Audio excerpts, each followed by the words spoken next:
Hello दोस्तों, welcome back to our channel. तो इस एपिसोड की शुरुआत भी बिल्कुल उसी सीन से होती है जहां ज़ेंग टाई और शाओ टियान के बीच में फाइट चल रही थी, लेकिन क्योंकि शाओ टियान ज़ेंग टाई के ऊपर भारी पड़ रहा था तो इसलिए ज़ेंग टाई ने शाओ टियान को हराने के लिए वहां पे अपने 8 क्लोन्स बना लिए थे और उसके हर एक क्लोन के अंदर उसकी ट्रू बॉडी जैसी ही पावर थी। लेकिन ये सब देखते हुए लिन फेंग के फेस पे स्माइल आ गई थी क्योंकि उसे अच्छी तरह से पता था कि अब आगे क्या होने वाला है। और तभी हम देखते हैं कि ज़ेंग टाई ने अचानक ही वहां पे अपने क्लोन्स की मदद से शाओ टियान के ऊपर हमला कर दिया था, जिनसे बचते हुए शाओ टियान वहां पे बहुत ही तेजी से इधर उधर उड़ने लगा था, जिसकी वजह से वो क्लोन्स उसे वहां पे पकड़ भी नहीं पा रहे थे। ये देखकर ज़ेंग टाई को भी थोड़ा गुस्सा आता है, इसलिए उसने शाओ टियान को एक ही जगह पे रोकने के लिए अपने जायंट स्पिरिचुअल हैंड का यूज करते हुए दूसरी तरफ से शाओ टियान के ऊपर भी हमला कर दिया था। लेकिन हम देखते हैं कि जैसे वो spiritual giant hand Shao Tian के पास आता है तो शाओ टियान ने वहां पे अपनी डिवाइन स्वॉर्ड का यूज करते हुए उसके ऊपर हमला करके उस हैंड को वहीं पे डिस्ट्रॉय कर दिया था, जिसके साथ ही ज़ेंग टाई खुद भी उड़ता हुआ वहां से थोड़ा पीछे चला गया था। जो देखकर तो ज़ेंग टाई का गुस्सा वहां पे और भी ज्यादा बढ़ गया था, इसलिए उसने अचानक ही वहां पे अपनी पूरी पावर का यूज करते हुए अपने सभी क्लोन्स की पावर को वहां पे बहुत ज्यादा बढ़ा दिया था, जिसकी वजह से उन 8 क्लोन्स ने वहां पे शाओ टियान को चारों तरफ से खेलते हुए उसके ऊपर हमला कर दिया था। और ऊपर से ज़ेंग टाई ने खुद भी अपनी एंशिएंट सील का यूज करते हुए पीछे से शाओ टियान के ऊपर हमला कर दिया था। लेकिन हम देखते हैं कि अपनी तरफ आते हुए इतने ज्यादा पावरफुल हमलों को देखकर भी शाओ टियान वहां पे बिल्कुल भी नहीं घबरा था और अचानक ही वो वहां पे एक स्वॉर्ड फॉर्मेशन बनाते हुए killing immortal with one sword technique का यूज करता है, जिसकी वजह से उस फॉर्मेशन से एक बहुत ही ज्यादा पावरफुल किलिंग स्वॉर्ड ने बाहर निकलते हुए न सिर्फ वहां पे ज़ेंग टाई की सील को डिस्ट्रॉय कर दिया था, बल्कि उसी के साथ साथ वो उसके सभी क्लोन्स के ऊपर भी हमला करते हुए एक एक करके उन्हें भी वहां पे खत्म करने लगी थी। और वहां पे एक ब्लास्ट के साथ उसके सभी क्लोन्स वहीं पे खत्म हो गए थे, जिसकी वजह से बैटल अरीना में इतनी ज्यादा पावरफुल शॉक वेव्स रिलीज होने लगी थी कि वहां पे खड़े हुए सभी डिसेबल्स भी सकते हुए थोड़ा पीछे चले गए थे। जबकि वहीं दूसरी तरफ ज़ेंग टाई की अपनी हालत भी काफी ज्यादा खराब दिखाई दे रही थी क्योंकि शाओ टियान के इस अटैक के बाद वो वहां से उड़ता हुआ सीधे नीचे आ गिरा था, जो देखकर वहां पे खड़े हुए सभी डिसेबल्स को एक झटका लगता है क्योंकि उन्हें वहां पे अपनी आंखों पे यकीन ही नहीं हो रहा था कि एक मामूली से दिखने वाले पेट ने उनके टाई सेट के इतने ज्यादा पावरफुल डिसेबल को हरा दिया। और ज़ेंग टाई का साथी जल्दी से भागकर ज़ेंग टाई के पास आते हुए कहता है, आखिर ऐसा कैसे हो सकता है, ये तो इम्पॉसिबल है। आज तक कोई भी ब्रदर ज़ेंग टाई की लाइन सील से नहीं बच पाया, लेकिन इस बर्ड ने तो बहुत ही आसानी से ब्रदर ज़ेंग टाई की उस लाइन सील को डिस्ट्रॉय कर दिया था। और तभी वहां पे खड़ी हुई एक लेडी स्वॉर्ड मास्टर भी वहां पे शाओ टियान की तारीफ करते हुए कहती है, इस पेट ने जिस स्वॉर्ड फॉर्मेशन का यूज किया था वो बहुत ही ज्यादा खतरनाक थी, इवन उसकी मदद से तो आसानी से स्पिरिचुअल रियलम के कल्टीवेटर्स को भी हराया जा सकता है। और ये कहते हुए उस लेडी मास्टर की नजर वहां पे लिन फेंग के ऊपर पड़ती है और लिन फेंग को देखकर वो वहां पे सीरियस होते हुए कहती है कि अगर इस लड़के का ये स्पिरिट पेट इतना ज्यादा ताकतवर है तो ये खुद कितना ज्यादा ताकतवर होगा, ये कैसे कर पाना बहुत ही ज्यादा मुश्किल है। वहीं मास्टर चू और मास्टर याकू दोनों ही वहां पे काफी ज्यादा खुश दिखाई दे रहे थे। तभी शाओ टियान वहां पे ज़ेंग टाई से कहता है, बच्चे अब बताओ तुम अपनी हार मानते हो या नहीं। जिसपे हम देखते हैं कि ज़ेंग टाई गुस्से से वहां पे खड़ा होते हुए शाओ टियान से कहता है, अपनी बकवास बंद करो और मुझे पता चल गया है कि तुमने इस फाइट में चीटिंग की थी क्योंकि तुमने उस किलिंग फॉर्मेशन को बनाने के लिए किसी एक्सटर्नल एनर्जी का यूज किया था जो कि फाइट के रूल्स के खिलाफ है। ज़ेंग टाई की ये बात सुनकर शाओ टियान वहां पे गुस्से से चिल्लाते हुए उससे कहता है कि ये तुम क्या बकवास कर रहे हो। जबकि हम देखते हैं कि ज़ेंग टाई के सभी साथी भी वहां पे शाओ टियान के खिलाफ बातें करते हुए कहने लगे थे कि सीनियर ब्रदर ज़ेंग टाई बिल्कुल ठीक कह रहे हैं, तुमने इस फाइट में चीटिंग की है क्योंकि फॉर्मेशन बनाकर तो किसी की भी पावर को सप्रेस किया जा सकता है और ऊपर से तुमने मुझे हराने के लिए यहाँ पे एक डिवाइन वेपन का भी यूज किया है, जबकि मेरे पास ऐसा कोई भी वेपन नहीं था। अगर मेरे पास भी तुम्हारी तरह एक डिवाइन वेपन होता तो अब तक तुम नीचे जमीन पे धूल चाट रहे होते। असल में ज़ेंग टाई ने ये सब जानबूझ के बोला था ताकि उसके साथी डिसेबल्स को ऐसा ना लगे कि ज़ेंग टाई बहुत ही ज्यादा कमजोर है जो वो एक पेट से भी हार गया। इसलिए हम देखते हैं कि वो सभी डिसेबल्स भी वहाँ पे ज़ेंग टाई की बातों में आ गए थे और वो सभी डिसेबल्स वहाँ पे शाओ टियान को बुरा भला कहने लगे थे। जबकि ज़ेंग टाई वहाँ पे मास्टर याकू से रिक्वेस्ट करते हुए कहता है, मास्टर इस स्पिरिट पेट ने मुझे हराने के लिए चीटिंग की है, इसलिए मैं आपसे रिक्वेस्ट करता हूँ कि इसे सन ऑफ गॉड की पोजीशन से हटा दिया जाए। लेकिन अभी ज़ेंग टाई वहाँ पे ये सब कह ही रहा था कि तभी हम देखते हैं कि मास्टर याकू की बजाय मास्टर जो गुस्से से वहाँ पे अपना ऑर्डर रिलीज करते हुए कहते हैं, अपनी बकवास बंद करो और किसने तुमसे कहा है कि शाओ टियान ने चीटिंग की है। शाओ टियान ने जिस किलिंग फॉर्मेशन का यूज किया था वो उसकी मैजिकल ब्लड लाइन का एक हिस्सा है, तो फिर तुम लोग यहाँ पे किस चीटिंग की बात कर रहे हो। हारने के बाद किसी के ऊपर इल्जाम लगाना कि उसने फाइट में चीटिंग की है, ये खुद को दूसरों की नजरों में बड़ा दिखाने का एक बहुत ही घटिया तरीका है। वहीं मास्टर चो की ये बात सुनकर ज़ेंग टाई भी वहाँ पे हैरान होते हुए कहता है, क्या इसके अंदर एंशिएंट गॉड की ब्लड लाइन है। तभी हम देखते हैं कि शाओ टियान भी वहाँ पे ज़ेंग टाई के पास आते हुए उसे कहता है कि तुम्हें हराने के लिए मुझे किसी एक्सटर्नल एनर्जी की जरूरत ही नहीं थी और अभी तो मैंने तुम्हें अपनी 1% भी पावर नहीं दिखाई थी और तुम हो कि तुम मुझ पे इल्जाम लगा रहे हो कि मैंने इस कंपटीशन में चीटिंग की है। जिसपे ज़ेंग टाई गुस्से से शाओ टियान से कुछ कहने की कोशिश करता है, लेकिन उसकी हालत वहाँ पे इतनी ज्यादा खराब हो चुकी थी कि अब तो उसके मुंह से ब्लड भी निकलने लगा था, जो देखकर उसके मास्टर ने उसे मेडिकल पवेलियन हाउस में ले जाने के लिए बोल दिया था। वहीं दूसरी तरफ अब शाओ टियान भी लिन फेंग के पास आ गया था, जिसे देखकर लिन फेंग वहाँ पे उसकी तारीफ करते हुए कहता है कि तुमने बहुत अच्छी फाइट की। वहीं हम एक और डिसेबल को देखते हैं जो कि टाई सेट के जीनियस डिसेबल्स में से एक था। वो आगे आते हुए वहाँ पे मास्टर याकू से कहता है, मास्टर जैसा कि आप जानते हैं हमारे टाई सेट के ऊपर बाकी सेक्ट्स का खतरा मंडरा रहा है, तो इसलिए मैं भी यहाँ पे आपके दूसरे disable god of sun Gu Feng को चैलेंज करना चाहता हूँ ताकि हम सभी उसकी अमेजिंग स्किल्स को यहाँ पे देख सकें। तो आप यहाँ पे सोच रहे होंगे कि वो डिसेबल यहाँ पे लिन फेंग को गू फेंग कहकर क्यों बुला रहा है। तो लिन फेंग ने उन्हें यहाँ पे अपना नाम गलत बताया था क्योंकि अपर रियलम के अंदर उसके फादर लिन टियान को काफी सारे लोग जानते थे और यहाँ पे उसके फादर के काफी सारे दुश्मन भी थे, और अगर यहाँ पे लिन फेंग का रियल नाम किसी को पता चल जाता तो उसके लिए यहाँ पे सर्वाइव कर पाना मुश्किल हो जाता। वहीं वो डिसेबल जिसका नाम लियो ये था उसकी ये बात सुनकर वहाँ पे मौजूद सभी डिसेबल्स काफी ज्यादा हैरान दिखाई दे रहे थे और कुछ डिसेबल्स तो वहाँ पे आपस में बातें करते हुए ये भी कहने लगे थे कि हमें यकीन नहीं हो रहा किसी ने लियो यू खुद सामने से आकर इस नए लड़के को चैलेंज कर रहे हैं। हालांकि हमने सीनियर ब्रदर लू यू को बहुत ही कम फाइट करते हुए देखा है, लेकिन मैंने सुना है कि वो हमारे सेट के नंबर 1 डिसेबल टियानिया से भी ज्यादा पावरफुल है। जिसपे एक दूसरा डिसेबल वहाँ पे अपने साथी से कहता है कि मैं मानता हूँ कि सीनियर ब्रदर लू जी काफी ज्यादा ताकतवर और टैलेंटेड है, लेकिन हम गूफेंग को भी अंडर एस्टिमेट नहीं कर सकते। तुमने देखा नहीं अभी अभी उसके स्पिरिट पेट ने कैसा यहाँ पे कमाल किया। जिसपे वो पहले वाला डिसेबल कहता है कि तुम बिल्कुल ठीक कह रहे हो, लेकिन उन दोनों की कल्टीवेशन के बीच में बहुत बड़ा गैप है, इसलिए गूफेंग का लू ये से जीत पाना इम्पॉसिबल है। वहीं दूसरी तरफ लू ये की सारी बातें सुनकर लिनफेंग खुद वहाँ पे आगे आते हुए उससे कहता है तो तुम मुझे यहाँ पे चैलेंज करना चाहते हो। जिसपे लू ये भी हमें अपना सारे हिलाते हुए कहता है कि हाँ बिल्कुल। लू ये की ये बात सुनकर लिनफेंग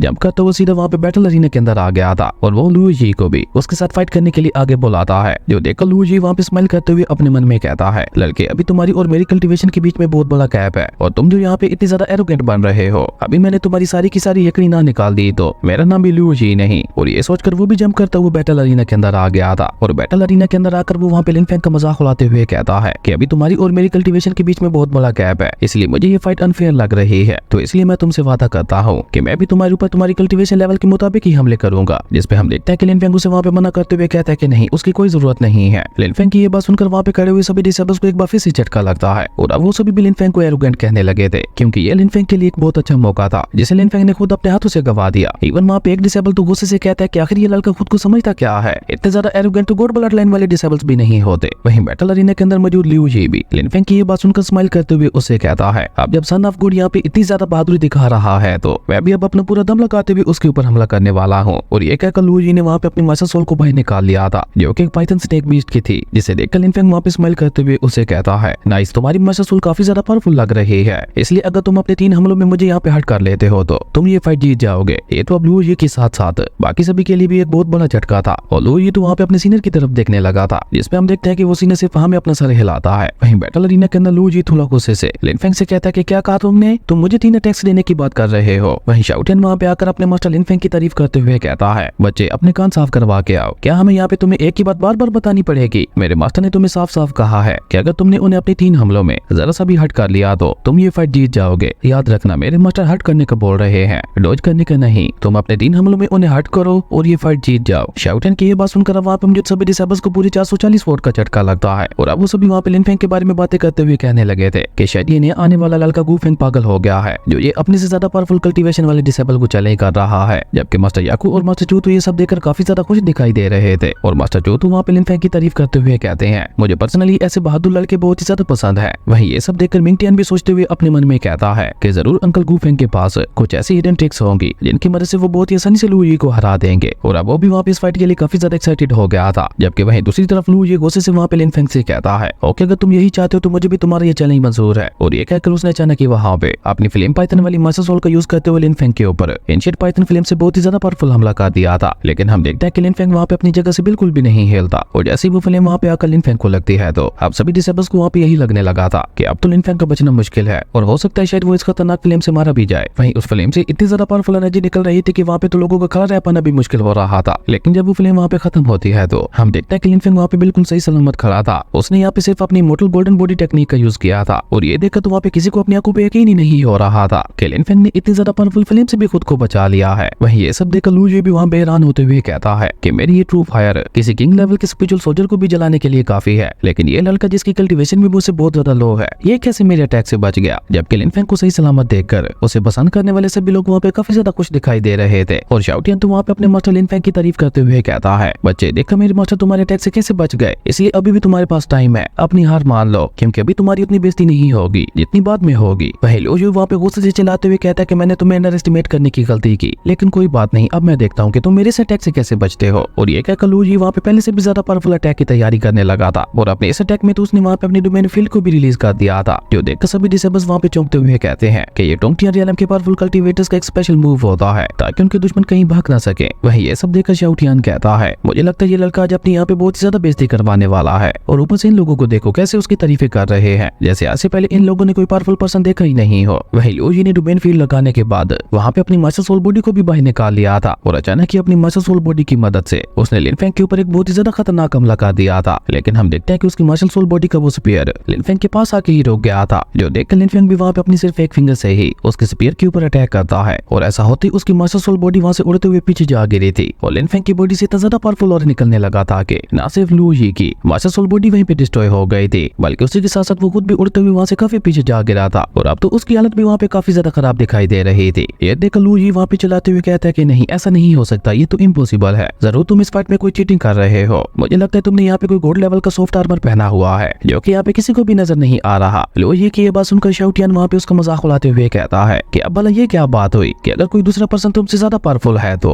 उसके ऊपर कोई ना कोई चीटिंग का इल्जाम लगा दो, लेकिन अब तुम्हारी ये खोखली बातें तुम्हारे किसी काम नहीं आने वाली, क्योंकि अब तुम्हारी हारने की बारी है। जिसपे हम देखते हैं कि लू ये गुस्से से वहाँ पे चलाते हुए कहता है, ये तो सोचने भी मत कि मैं ऐसे हार जाऊंगा, पर मुझे शक है कि ये लड़का मेरे हारे के अटैक को रोकने के लिए कोई ट्रिक प्ले कर रहा है और इस बार जरूर इसने किसी सॉफ्ट आर्मर का यूज किया होगा। जिसपे मास्टर चू वहाँ पे गुस्से से उसे कहते हैं कि अपनी बकवास बंद करो और गुफेंग यहाँ पे किसी भी सॉफ्ट आर्मर का यूज नहीं कर रहा, ये उसकी इमोर्टल गोल्डन बॉडी टेक्निक है जिसकी मदद से वो तुम्हारे सभी हमलों को रोक रहा है। मास्टर चू की ये बात सुनकर उन सभी डिसेबल्स को वहाँ पे एक और झटका लगता है, क्योंकि इमोर्टल गोल्डन बॉडी टेक्निक का यूज तो ट्रू गॉड्स किया करते थे। वहीं बैटल अरीना के अंदर लिन फेंग स्माइल करते हुए लू यी से पूछता है, क्या तुम अभी भी ये फाइट आगे बढ़ाना चाहते हो? जिसपे लू यी वहाँ पे गुस्से से लिन फेंग से कहता है कि तुम्हें जितना खुश होना है अभी हो लो, लेकिन मेरे आखिरी अटैक को संभालने के बाद तुम्हें बहुत ज्यादा पछताना पड़ेगा। और ये कहकर लू यी वहाँ पे एक बार फिर से अपनी स्नेक पाइथन मास्टर सोल को बाहर निकालता है और उसे बाहर निकालते ही उसने वहाँ पे एक इल्यूजनरी टेक्निक का भी यूज कर दिया था, जिसकी वजह से सभी लोगों को वहाँ पे अपने सर में बहुत ज्यादा पेन होने लगा था। इवन मिंग टियान का वो मैजिकल बीस्ट भी वहाँ पे उस इल्यूजन की चपेट में आते हुए कहता है कि आखिर यहाँ पे ये सब क्या हो रहा है, अचानक से मेरा सर यहाँ पे इतना ज्यादा भारी क्यों हो गया। वहीं ये देखकर मिंग टियान वहाँ पे चिल्लाते हुए अपने मैजिकल बीस्ट से कहता है कि जल्दी से अपने चारों तरफ एक प्रोटेक्टिव शील्ड लगा लो। वहीं दूसरी तरफ मास्टर याकू वहाँ पे लू यी की इल्यूजनरी टेक्निक को देखकर उसे वहाँ पे रुकने के लिए कहने लगे थे। इवन वो वहाँ पे लू यी को रोकने के लिए खुद आगे आ गए थे, जो देखकर लिन फेंग वहाँ पे स्माइल करते हुए मास्टर लू यी से कहता है, मास्टर आपको घबराने की कोई जरूरत नहीं है, ये लू यी मुझे हर्ट नहीं कर सकता। और इसी कमाल के सीन के साथ हमारी अमेजिंग एपिसोड यहीं पे खत्म हो गया था। दोस्तों अगर आपको ये वीडियो अच्छी लगी तो लाइक कर दें और अगर चैनल पे नए आए हो तो सब्सक्राइब करते जाना। तो मिलता है एक न्यू वीडियो में, तब तक के लिए बाय।